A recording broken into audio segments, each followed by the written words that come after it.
Welcome to Sabbath Collective, a community of people interested in celebrating the Sabbath and pursuing God through an Hebraic worldview of Scripture and our times. So tonight we're going to talk about something interesting and maybe something that's even felt a bit elusive to us, and that is to curate joy. Founder of the Jewish Hasidic movement, Rabbi Israel Baal Shem Tov, was asked, and he lived in the 1700s, by the way, why is it that Hasidim burst into song and dance at the slightest provocation? Is this the behavior of a healthy, sane individual? He responded with a story. Once, a musician came to town, a musician of great but unknown talent. He stood on the street corner and began to play, and those who stopped to listen could not tear themselves away. And soon a large crowd stood enthralled by the glorious music whose equal they had never heard. Before long, they were moved to its rhythm, and the entire street was transformed into a dancing mass of humanity. A deaf man walked by and wondered, has the world gone mad? Why are the townspeople jumping up and down, waving their arms and turning in circles in the middle of the street? Because Hasidim are moved by the melody that issues forth from every creature in God's creation. If this makes them appear mad to those who, with less sensitive ears, should they cease to dance? End of story. Good to see everyone. The ability to be joyous by connecting to the beauty around us is considered by Hasidim as a biblical command. Soren Kierkegaard once wrote, "It takes moral courage to grieve. It takes religious courage to rejoice." Isaiah 55:12 says, "For with joy shall you go out." And Galatians 5 refers to joy as a fruit of the Spirit, meaning it is made and grows where the Spirit is present. So tonight we're going to talk through how to curate joy. And when I use the word curate, it's defined as to collect, to select, and to present. So curate means to collect, to select, and to present. So what does joy look like, and where can it be found? Well, let's take a look at some images. Are these people having an awful experience, or are they in joy? These are faces of women who are giving birth. Okay, these are marathon runners, and this, of course, someone who we all know and love, Carlos Santana, playing his guitar. And when we look into their faces, does this look like joy to us? Joy is something much different than a happy smile, right? We wouldn't look at these people if we just took their faces and say, oh yeah, that person looks happy. We kind of get a happy smile. Happiness has a very high value in our society. In fact, if you look for happiness TED Talks, my goodness, you'll find tons of them. Ashrei is the closest Hebrew word to happiness, and it's actually the first word in the book of Psalms. But Ashrei is actually not the central value of Hebrew scriptures.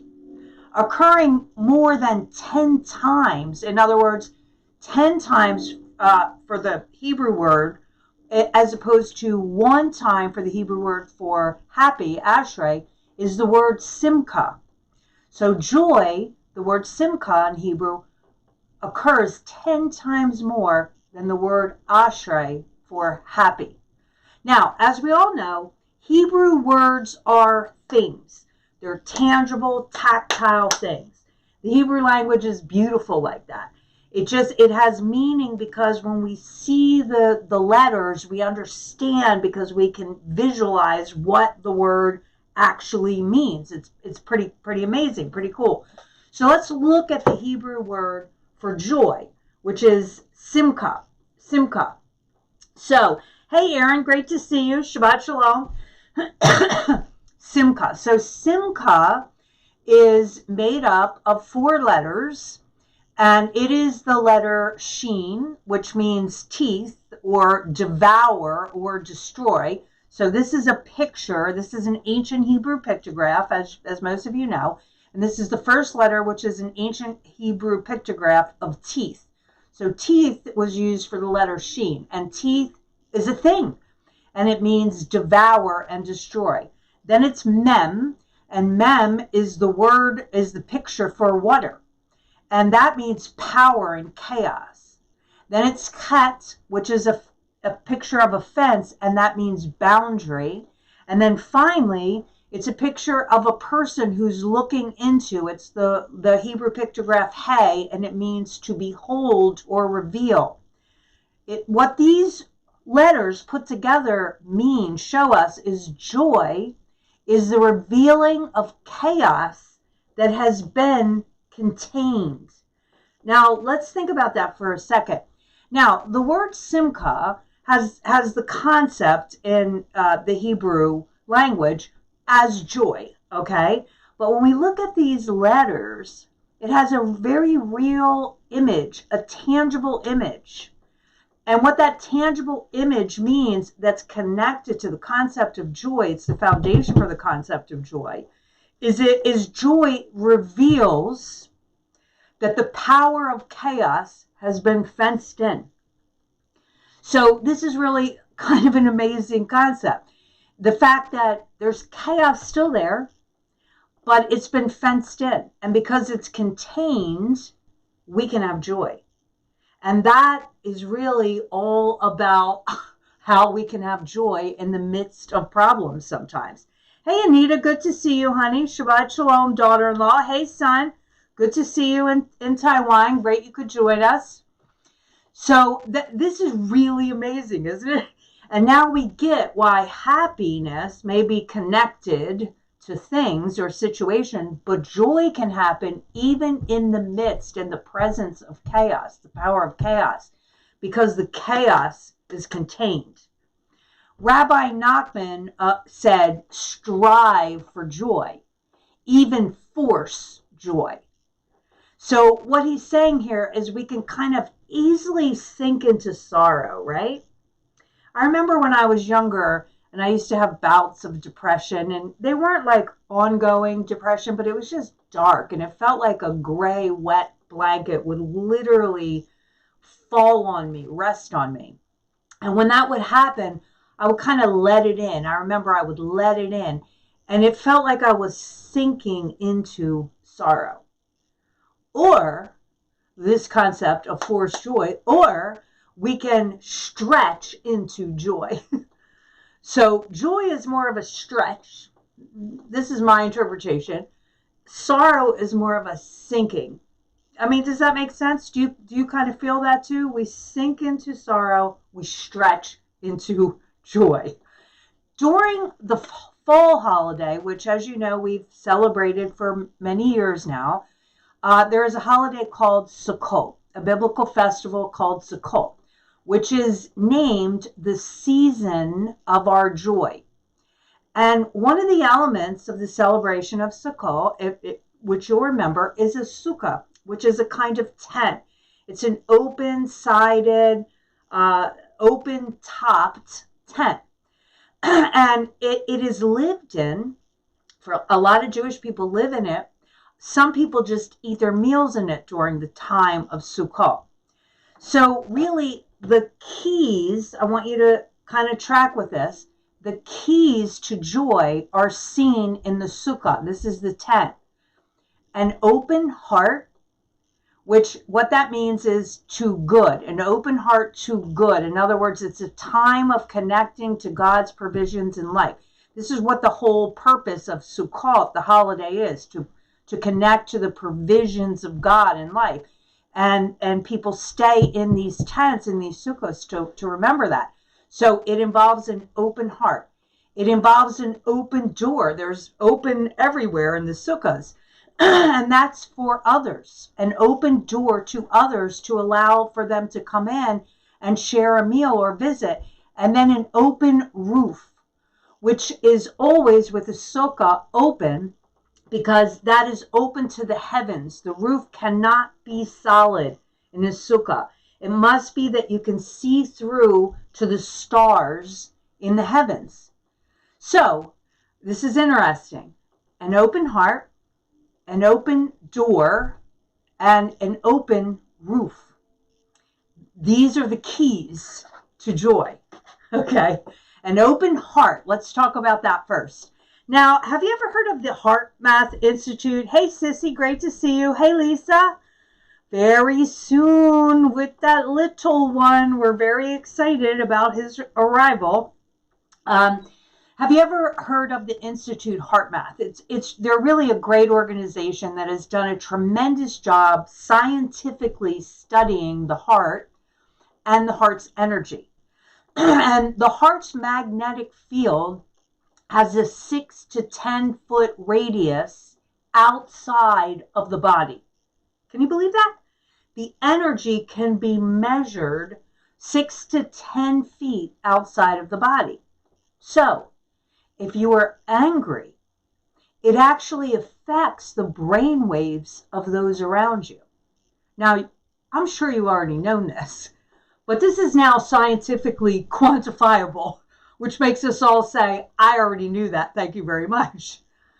But here's what else the heart does. The heart also stores memories, somehow in a very literal way.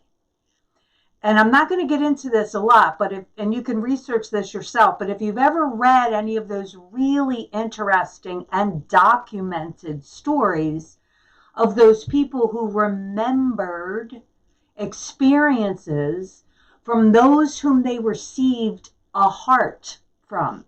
In other words, these are heart transplants recipients, and they had memories from the person they received the heart from. Wild stuff.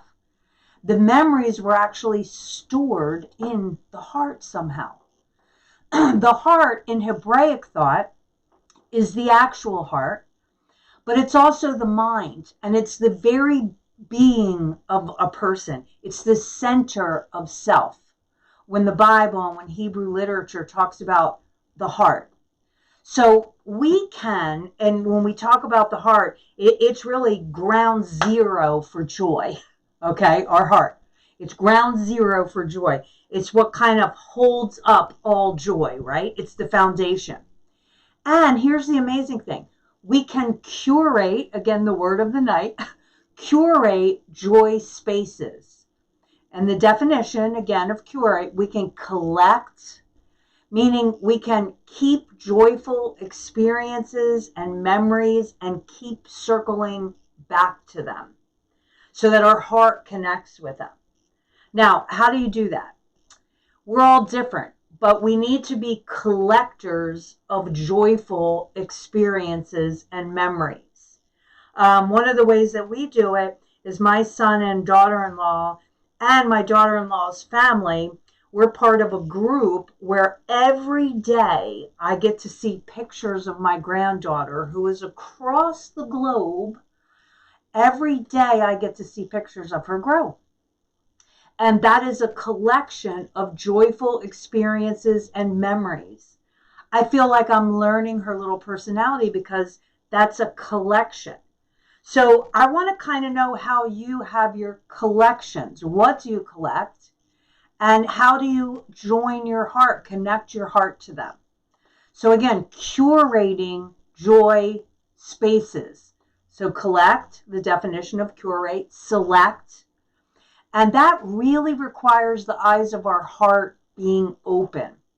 When we select things that are going to bring us joy, we need to be open to seeing them, right? We need to have an open heart in order to see the things that are going to bring us joy. If we're just always closed-minded and closed-hearted, we're not going to select them because we're not going to see them. And then the third part of this definition of curate is to present. So we select something, we collect something, and then we present something for ourselves and for others. And this is important as far as connecting our heart to joy. So, what is in our joy spaces? How have we all curated joy spaces? How do you? Flowers, maybe? My granddaughter is big into bubbles, and I'm sure she's curating a joy space when she's making the bubbles. My personal go-to for creating a joy space, curating a joy space, is that I play music. I use this little speaker right here. I hang it on a cupboard in my kitchen. I play really loud music. I dance and I cook. And that's one way I can curate a joy space. Maybe you actually look at the photos on your phone or in your devices. You don't just take them, but you look at them in order to remember. Maybe you paint a mural on your wall, or you diffuse oils, or you play an instrument. All these things go to curating a joy space, which you have the power to do. Phoebe says, I'm blessed by being on the lake. That is really a blessing. Boy, I take joy in the presence of the lake creatures that I see and interact. Nature is such a joy space for me too. And being on a lake is such a beautiful thing. I'm in walking distance to a lake. I go there almost every morning. I watch the sunrise. I see the birds. I see the turtles. I see the fish. It's a place of beauty and it's a joy space, right? And nature has already curated that space for us. So let me see if any of you do other things. Diana says listening to music, trying new recipes, walking along the Hudson. Another good joy space, right? That walkway by the Hudson, a beautiful joy space. The word aesthetics, you can keep writing as I'm talking. I'm going to keep checking. The word aesthetics comes from the same word in Greek, aesthetomai, which means, listen to this, I feel, I sense, I perceive. Once you know joyful aesthetics can be discovered and creative, you can curate joy by intentionally shaping spaces. My daughter-in-law, Anita, is really talented at this. She's the one who designed this, right? When she curates a space, you feel the mood, okay? So this is a gift, but it's also something that all of us can do. And this is done by having our hearts open. We can make the space ourselves, design the space ourselves, go to the space ourselves that has already been designed for us. But it's all done by having our hearts open. And again, this word aesthetics means to feel, to see, and to witness, which is really important. Let's see what a couple others of you have written. Lisa says, walk in the park and puppies. Yeah, puppies are the best, right, Lisa? Ukulele and guitar. I hear ukulele is huge these days, and everybody's playing the ukulele. My friend Heather was telling me that. Worship music. Yes, Lisa. I've been getting really into choirs lately and watching YouTube choirs. I'm talking about the big, amazing gospel choirs. Watching birds at the bird feeder. Stephanie says, me too. I love watching all the birds gathered in the lake early in the morning. Karen, my sister, takes a walk with her husband, my brother-in-law, Michael. That's a beautiful space of joy.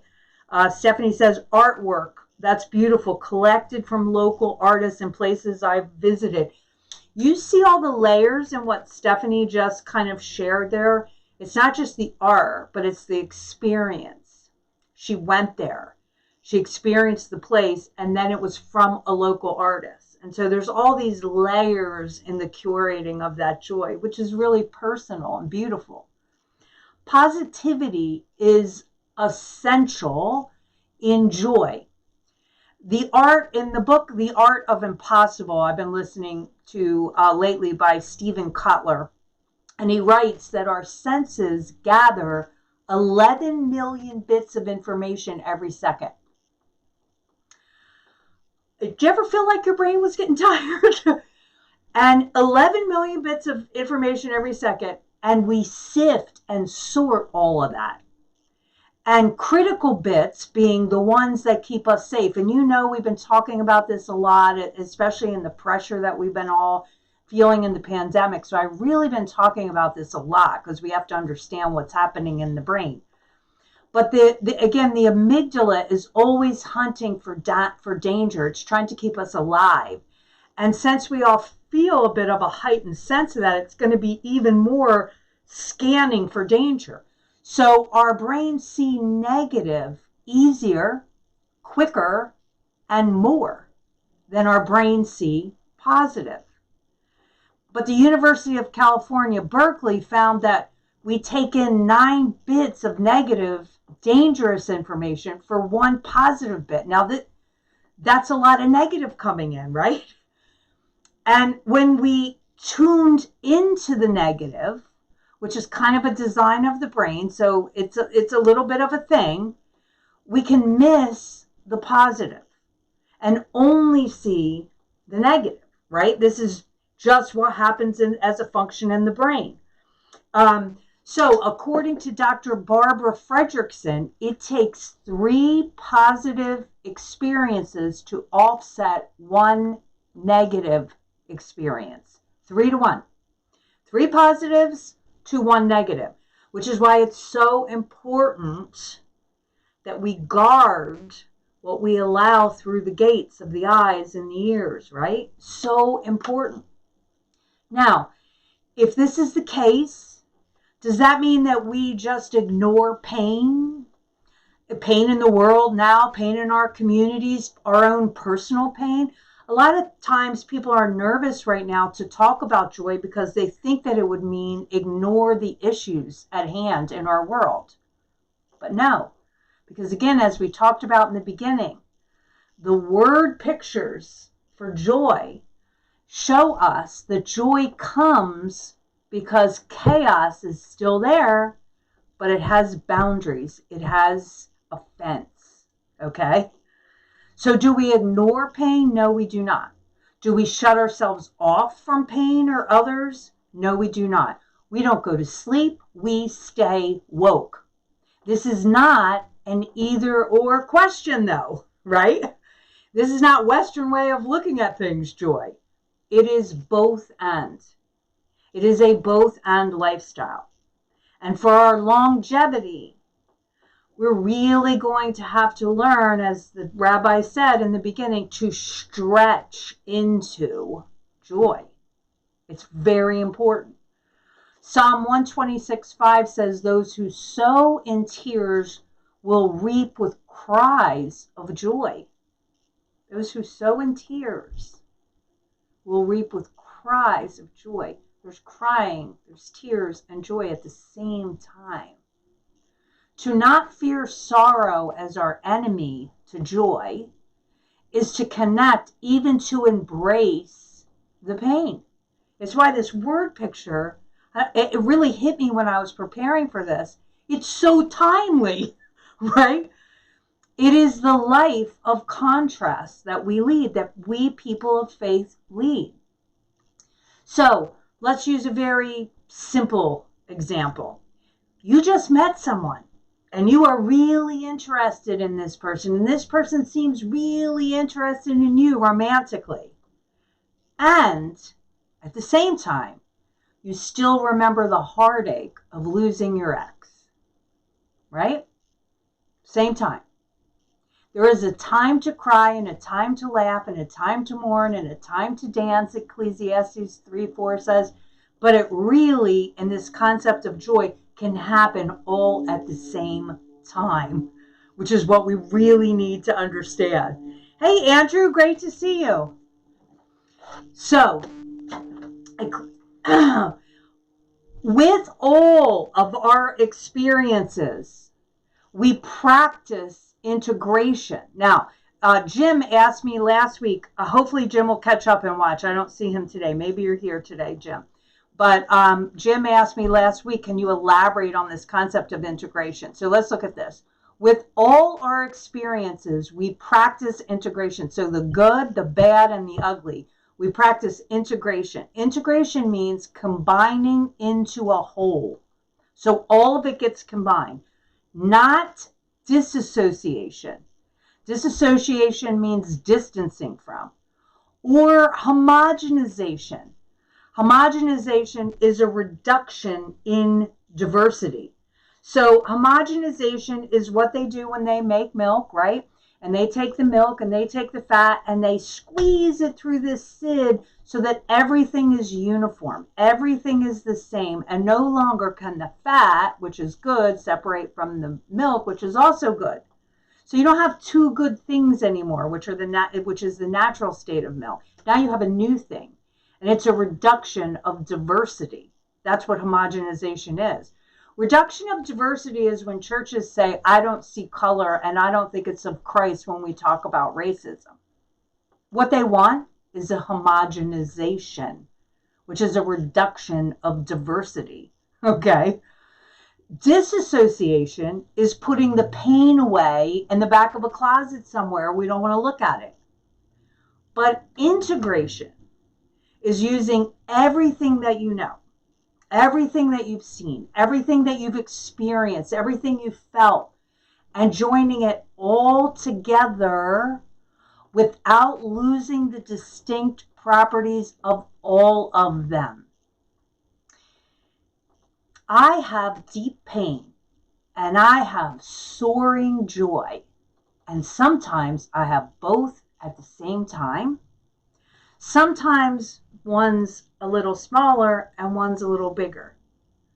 But in all of that, I always have an open heart to joy. Are you with me? Does that make sense as far as this concept of integration? Are you with me? Because I know we touched on it a couple weeks ago. So we talked about an open heart, right? That's an open heart, an open door in the sukkah. Next, there's an open roof.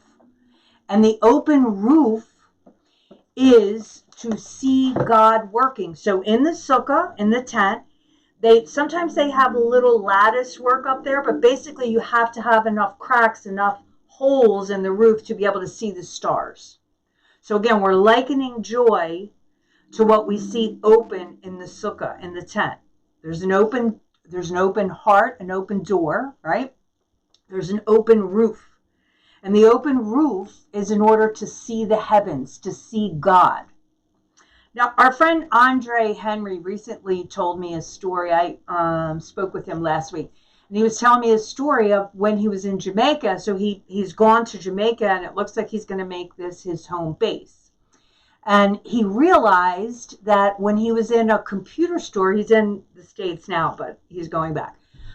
He realized when he was in a computer store in Jamaica that people weren't following him or staring at him or watching him because of the color of his skin. And it just hit him powerfully. And when he realized this, his heart just soared. He felt free. He felt home. He felt safe. See, this is the open door of his heart to experience and connect to joy, right? Because there's this open roof, he's able to see God working in his life. Andre, following after the spirit of peace and moving to Jamaica because he was under, talk about the pressure of what's going on. He's under that. He's not only feeling that for him, he's feeling that for all of the people he's giving a voice to, right? So he goes to Jamaica. He feels he has this draw, and it's God leading him to Jamaica where he can feel free in order to have the joy, but still deal with the pain. To curate joy is to take notice of our own heart, to notice what is going on around others, and to see what God is doing, which allows for us to connect to joy. Okay? Seeing what God is doing is so very important and powerful. Now, recently, it's kind of a funny story. I reconnected with someone, and they were telling me, they had a very long story to tell me, and they were telling me that I've been the only person, I haven't talked to this person in like 10 years or maybe even more, that I was the only person who've ever been able to help them, and they were in a crisis in their life, and they said, you've always said the right thing, so I felt like I really needed to connect with you and talk with you. And then they started to tell me a story. And after they were done with the story, I noticed something when they were telling it to me. And I pointed out, you know what? 3 people and a situation. 3 people and a situation confirmed the same thing that the Lord was trying to tell you. But you see, they didn't have an open roof to see, okay? They were just open-hearted to what they were sensing, but they were not open-roofed. They really didn't need me at all. They just thought they did, and they thought that's where an answer would be. But in fact, God was working and used 3 people in a situation to try to tell them what I ended up telling them, okay? They just weren't looking up, okay? So again, this is very important that we need to be able to have these open doors. Let's look at the last open door, which is connection to others. So the first one, open door to our heart, where we connect and create spaces of joy and are open about seeing joy in our life and experiencing joy in our life. Open roof in the sukkah, which is where we look up and we can see God and we see where God is working, which is very, very important. Now it's an open door to others. So in the sukkah, you can open the door and allow people to come in and eat with you and hang out and just experience this holiday with you, okay? So Hebraically, joy is internally connected to meaningfulness. Now this is really important too. Hebraically speaking, joy is connected to meaningfulness. So we don't just have joy when, let's say, in New York, we walk down the subway steps, and at the exact moment we hit the end and we make a right and the A tray comes just in time and the door is right in front of us and it's at our perfect car that's at the perfect exit and we walk out. That's not joy. That's happiness. Now be happy about that. Boy, that's a good thing when that happens. But joy only happens when it's connected to meaning. Joy only happens, Hebraically speaking, when it's connected to meaning.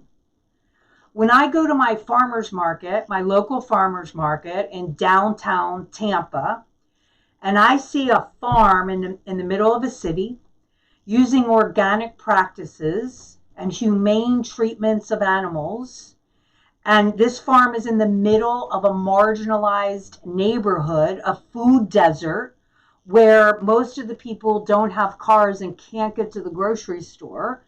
And so what happens is small stores open up, have garbage to eat, and charge too much money. But now they can come to a farm and buy locally grown organic food for a reasonable price, cheaper than what they can get at the small corner store. And classes are being taught to children about how to farm, and healthy cooking classes are being given to parents. And that's where I get to spend my money and I get to buy my food. That's joy. Okay. I don't have joy about a tasty fennel. I have happy about a tasty fennel bulb. I have joy because of where that fennel came from and what it does. Okay? Simcha in the Torah is not only about individuals. It's usually about something that is shared. One law in Deuteronomy 24:5 says a newly married man doesn't have to serve in the army for a year so that he can stay home and bring joy to the wife he has married. Simcha is joy shared. It's not merely something we experience in solitude. The concept of simcha is simcha shel mitzvah, means the joy of a mitzvah. And it's always been about doing good for others and doing good with others. John 15:9-11, Yeshua says, just as my Father has loved me, I too have loved you. So stay in my love. And then it continues, if you keep my commands, you will stay in my love, just as I have kept my Father's commands and stay in his love. I have said this to you so that my joy may be in you and your joy be complete. And again, he's saying this to his Talmudim, to his collective followers. And he talks about the love that he has for them. And he says, abide, remain is the definition of that. In my love. Don't leave my love. Remain in my love. And then your joy will be complete. And that means filled up. This faith journey was spoken to a collective. Abiding in God's love is done together in echad, the Hebrew word for oneness. And it produces a collective joy, a collective joy. Joy is the ability to celebrate life with an openness to our own hearts. Remember the three ways seen in the sukkah, an openness to our own hearts, an openness to others, and an openness to the Lord. These are the doors to joy. So we're going to close our time together with the lighting of the Shabbos candles. It's changed up now because we have daylight savings time, right? So we're going to do it at the end if you're wondering why. Wait, what's happening? So now is when there is sunrise. So traditionally, the mothers of the home light the candles, which connect us to the Sabbath light of peace, joy, and unity. And then the tradition is she encircles the candles with her hands 3 times, which is a gesture that welcomes in the Sabbath rest. Blessed are you, O Lord our God, that calls us into abiding with you, that gives, teaches, and enables us to curate joy. So let's go into this Shabbat connecting with joy. I love you all.